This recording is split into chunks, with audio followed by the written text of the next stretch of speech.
Bapak, Ibu, Saudara-saudara jemaat Tuhan yang terkasih, selamat pagi untuk kita semua. Dan sebagaimana biasanya kita menyisihkan waktu kita sejenak untuk bersaat teduh melalui kebenaran firman Tuhan yang menguatkan kita. Mari kita sisihkan waktu kita sejenak untuk Tuhan. Kita berdoa. Ya Allah Bapa kami yang bertahta dalam kerajaan surga, terpujilah Engkau Bapa yang memberkati kami, memberi kami kekuatan baru pagi ini. Dan dengan sukacita kami mensyukuri segala anugerah-Mu, dan kami serahkan hidup kami satu hari ini ke tangan Tuhan. Biarlah Tuhan yang selalu menyertai, melindungi dan membimbing kami. Tuhan, dengan kebenaran firman-Mu yang kami percayai, ini boleh menguatkan kami, memotivasi kami, dan firman-Mu ini menjadi inspirasi dalam setiap langkah hidup kami, sehingga kami mempunyai pengharapan yang hidup, kekuatan iman yang dari Tuhan. Kami serahkan hidup kami ke tangan Tuhan. Bimbing kami Bapa, dan terimalah doa kami di dalam nama Yesus. Kami berdoa dan mengucap syukur. Amin. Bapak, Ibu, jemaat Tuhan, saudara-saudara yang terkasih, nats renungan kita pagi ini Senin 13 Maret 2023 tertulis di 1 Korintus 9 ayat 25. Demikian firman Tuhan. Tiap-tiap orang yang turut mengambil bagian dalam pertandingan menguasai dirinya dalam segala hal. Mereka berbuat demikian untuk memperoleh suatu mahkota yang fana, tetapi kita untuk memperoleh suatu mahkota yang abadi. 1 Korintusia 25 didok songonon. Alai nasa namaradu di orom dosa luhut nai aka odeng tutu. Asa di jalo tupal nalau salpu. Alai dihita nasoolo salpu. Demikian firman Tuhan.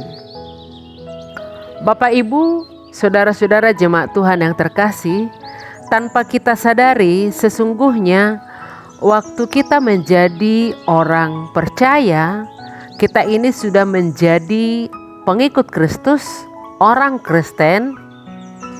Kita ini adalah seorang pelomba dalam iman.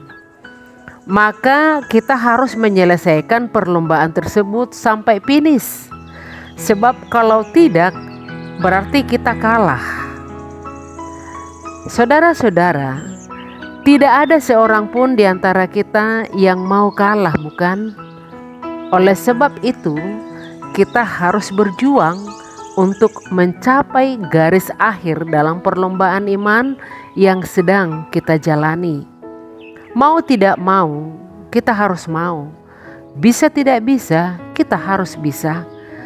Karena kalau kita gagal, pasti kita tidak nyaman. Dan yang ada adalah kita punya risiko besar. Contohnya, kita jadi tidak tahu mau melangkah kemana, ada kebuntuan. Dan ada yang mempersalahkan dan melangkah dengan hati yang tidak karuan. Saudara-saudara jemaat Tuhan yang terkasih, Paulus mengingatkan kita dengan memberi contoh seorang pelomba dalam sebuah pertandingan olahraga. Mereka berjuang sedemikian rupa hanya untuk memperoleh mahkota yang fana. Tetapi kita yang sedang ada dalam perlombaan iman akan memperoleh mahkota yang abadi. Untuk itu saudara-saudara, mari kita berjuang dengan gigih. Bapak, Ibu, saudara-saudara, Paulus di sini mengatakan seorang pelomba harus bisa menguasai dirinya dalam segala hal. Maksudnya, apapun risiko yang dihadapinya, ia harus bisa menguasai dirinya agar mencapai garis akhir. Bagaimana dengan kita? Sudahkah kita turut mengambil bagian dalam menguasai diri kita dalam perlombaan iman ini? Berapa banyak di antara kita yang tidak mampu menguasai diri sehingga menganggap hal itu sebagai sesuatu yang biasa dan tidak ada usaha sedikit pun untuk mengubahnya.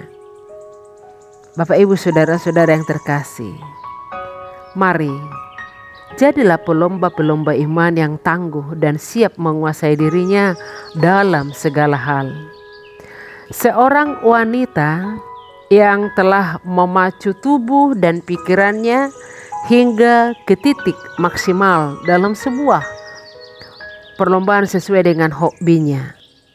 Ia pernah mendaki gunung, menantang maut, dan bahkan memecahkan rekor dunia Guinness.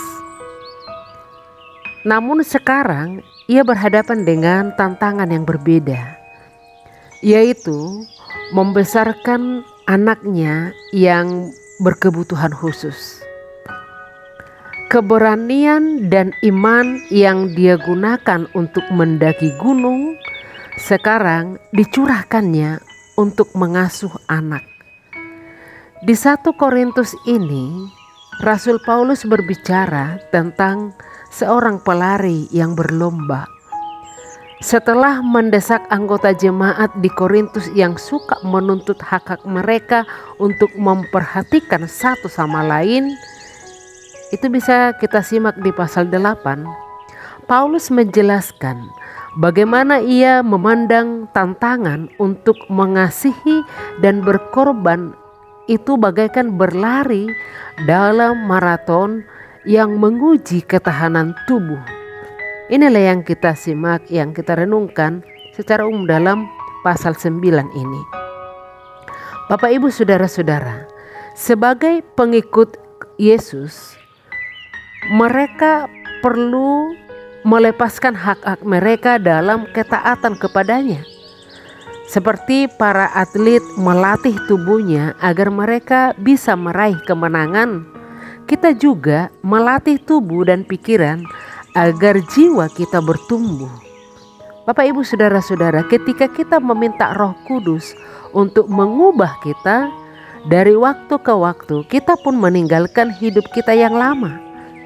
Dengan dimampukan oleh Allah, kita dapat menahan diri untuk tidak berkata-kata kasar.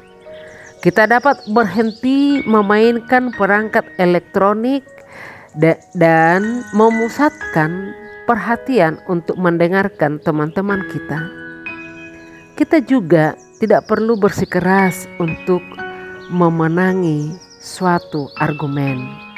Bapak, Ibu, saudara-saudara yang terkasih, itu yang mau ditekankan Paulus dalam ayat 27 ini luar biasa.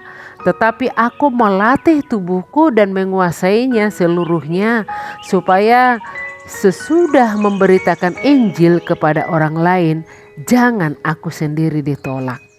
Maka Bapak, Ibu, saudara-saudara yang dikasihi Tuhan, mari selalu melatih tubuh, melatih jiwa, melatih roh kita untuk menghadapi segala persoalan hidup, sehingga benar-benar kita akan memenangkan segala perkara hidup ini dan kita ikut ambil bagian yang memperoleh mahkota yang abadi tersebut. Selamat berjuang Bapak, Ibu, saudara-saudara yang terkasih, karena hidup ini adalah perjuangan, maka mari kita menangkan. Amin. Kita berdoa. Terpujilah Engkau Bapa kami yang di sorga, ya Tuhan kami yang mengasihi kami, yang memberkati kami dan memberi kami kesempatan untuk bersaat teduh, mendengarkan sapaan-Mu dalam hidup kami pagi ini. Biarlah kebenaran firman Tuhan menguatkan kami dan mampukan kami Tuhan untuk selalu mengandalkan Tuhan, sehingga kami adalah yang mampu dan tangguh menguasai diri kami dari segala hal. Ada banyak yang menggoda kami, ada banyak yang membuat kami malas-malasan, ada banyak yang membuat kami harus menggerutu, mengeluh. Untuk itu Bapa yang baik, Biarlah kuasa Roh-Mu yang menguasai kami, menguatkan kami, sehingga kami mampu melangkah dengan pasti dalam hidup kami untuk melanjutkan segala tanggung jawab yang Tuhan percayakan kepada kami. Inilah kami Bapa, inilah kami Tuhan. Tuhan berkati kami beserta seluruh jemaat-Mu, seluruh hamba-hamba-Mu. Di dalam nama Yesus ampuni kami dan terimalah doa kami. Terpujilah Engkau Bapa. Amin.